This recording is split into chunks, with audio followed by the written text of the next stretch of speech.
Hello tout le monde, bienvenue sur ma plateforme Ezer, la plateforme qui valorise la femme.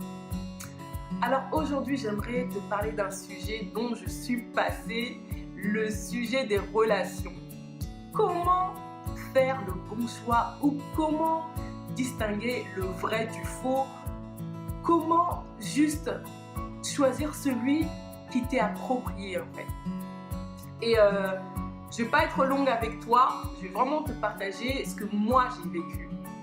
Donc, on sait tous qu'on veut faire le bon choix, on n'aimerait pas se tromper, parce qu'il y a plein de statistiques par rapport au divorce qui est en train de se passer dans le monde. Et on voit qu'il y a beaucoup de personnes qui se sont trompées et qui n'ont pas fait le bon choix. Donc, je dirais comme ça, lequel est le bon en fait? Comment savoir lequel d'entre deux personnes est bon? Si tu n'as pas à choisir, mais en tout cas, essaye d'appliquer ça pour reconnaître la personne qui est la bonne pour toi.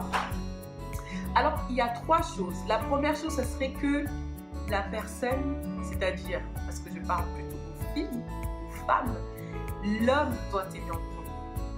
Vraiment, mets ça dans ta tête. L'homme doit t'aimer en premier. C'est vrai que l'homme qui t'aime en premier, il saura te valoriser. Il saura te protéger. Il saura assumer devant les gens que c'est toi qui l'as choisi. Et il pensera mariage avec toi. Parce que si tu n'es pas prête à... En fait, s'il ne t'aime pas en premier, ce qui va se passer, c'est que tu vas perdre beaucoup d'énergie. En fait. Tu vas perdre beaucoup d'énergie pour qu'il réalise que tu es la bonne pour lui. Et je t'assure, dans 100%, je sais pas, il y en a peut-être 20 qui réussissent. Mais je t'assure, si lui, l'homme, de loin, ne t'a pas reconnu, de près, ne va pas te reconnaître non plus. Et même si tu essaies de faire la gymnastique du haut en bas, il ne va pas te reconnaître. Et il ne te choisira pas. Donc vraiment, assure-toi qu'il t'aime. Moi, je me souviens à une époque, j'étais amoureuse d'un gars, aujourd'hui il est marié. J'étais vraiment amoureuse d'un gars que j'étais avec lui tout le temps. Bizarrement, on passait beaucoup de temps ensemble et tout. Mais il ne se prononçait jamais. Jamais il ne disait oui, Susanna, c'est avec toi que j'aimerais faire ma vie avec.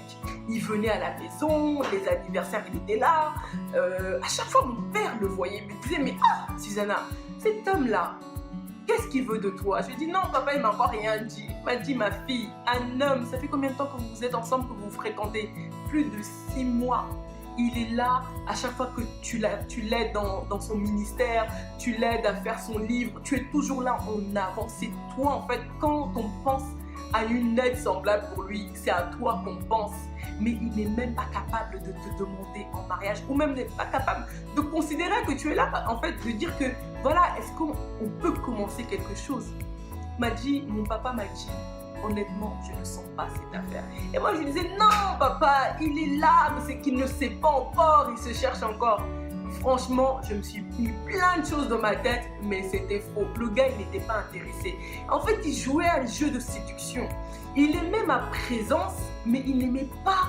Il ne m'aimait pas en fait. Il aimait être avec moi, mais quand les gens venaient lui demander, ou même les pasteurs leur disaient, mais c'est comment toi avec l'assistant, on te voit tout le temps avec elle et tout. Il disait non.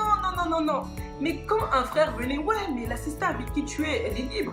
Non, elle n'est pas libre, ça n'a rien et tout, c'est une bonne sista. Donc le gars n'était même pas prêt à m'épouser. Il ne voulait même pas de moi, mais il voulait me garder dans son entourage. Franchement, rassurez-vous que si vous êtes dans cette situation de sortir, si vous voyez qu'un gars il est ambigu, les messages toujours tardifs, toujours oui, pour se voir sans cachette, ouais, il faut pas dire et tout, franchement, mettez-le de côté. Parce que quelqu'un qui vous aime en premier pourra dire au monde entier que non, c'est elle que j'ai choisie, non, c'est avec elle que tu veux être. Donc, il va exposer, il va t'assumer. Donc, assure-toi qu'il t'aime lui en premier. La deuxième chose, c'est pas compliqué, il faut qu'il te connaisse. Il faut véritablement qu'il te connaisse. Pas par rapport à ce que les gens disent de toi. Parce qu'il y a plein de personnes qui vont vouloir rentrer dans la relation quand les choses n'iront pas bien, vouloir vous séparer ou même te dire que non, ce gars-là n'est pas bon pour toi. Regarde, regarde quelqu'un d'autre. Ou même, oui, regarde ce qu'il a fait, regarde ce qu'elle a fait. Et ce sont des choses, en fait, qui pourront déstabiliser quelqu'un. Mais la personne qui est le bon pour toi, il doit te connaître. Il doit être capable de dire ce que tu dis. Peut-être ça s'est passé dans un contexte, mais moi, je la connais. Elle n'est pas comme ça.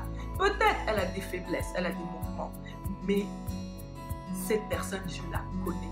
En tout cas, devant les personnes, il va dire cette personne, je la connais, elle ne fait pas ça. Même s'il te prend en aparté, il te dit, écoute, moi j'ai entendu ça. Franchement, c'est pas bon que les gens parlent de toi de cette manière. Essaie de te réajuster. Mais il va pas être là, ah bon, elle est comme ça. Oui, en fait, oui, la dernière fois aussi, elle m'avait mal parlé. Oui, la dernière fois aussi, elle avait mal agi. Ou oui, elle est hautaine. Non, celui qui t'aime, je vous assure, il ne va pas dévoiler votre nudité. Et c'est la troisième chose, celui qui t'aime vraiment te protège.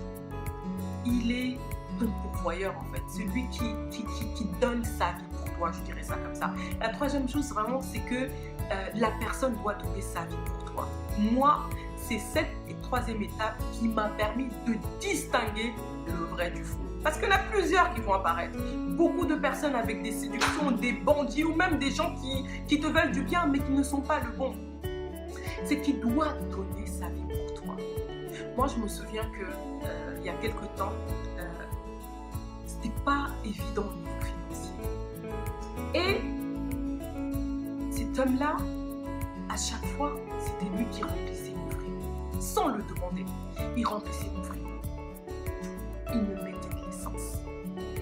Il payait mon forfait. Et pourtant, pour moi, c'est pas parce qu'il en a beaucoup. Pour lui aussi, c'est pas évident. Mais il donnait sa vie pour moi. Il faisait en sorte que moi, je sois bien. Que je sois confortable. Et quand j'allais pas bien, quand je suis partie à l'hôpital à cause du stress, il était là. Quand j'avais besoin d'un reconfort, de conseils, il était toujours là. C'est quelqu'un qui sera là tout le temps pour toi. Vraiment ton partenaire, ton ami.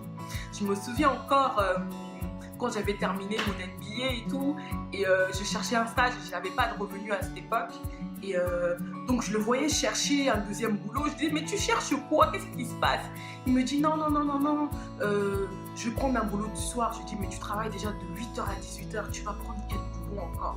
Tu veux faire que les économies pour... En fait, tu veux encore un deuxième salaire, pourquoi? Il me dit, non, tu vois, comme t'es sans salaire en ce moment, je cherche un deuxième job juste pour travailler de 18h à minuit. Comme ça, ce salaire te reviendra. Je me suis dit, waouh! Vraiment, il ne m'a pas encore épousée, mais il est capable de faire ces petites choses. Je me dis, non, cet homme-là, it's a kicker. Comme on pourrait dire en français, cet homme-là, il faut le garder. Pas parce qu'il m'a donné de l'argent, pas par rapport à ça, mais parce qu'il a su me protéger et il a su donner sa vie pour moi. Donc vraiment, je t'encourage à faire le bon choix. Rassure-toi que l'homme là que tu vois, si t'es comme moi, comme je l'étais avant, entre deux personnes ou trois, ou même si tu as envie de savoir qui est la bonne personne, je t'assure, rassure-toi que cette personne t'aime en premier, que ce soit lui qui te prononce, qui t'aime vraiment, qui te connaisse et surtout qui donne sa vie pour toi. Ça, c'est la bonne personne. Donc j'espère que ce message t'aurait fait du bien. Donc voilà, en espérant te revoir très bientôt. Et à plus tard, bisous!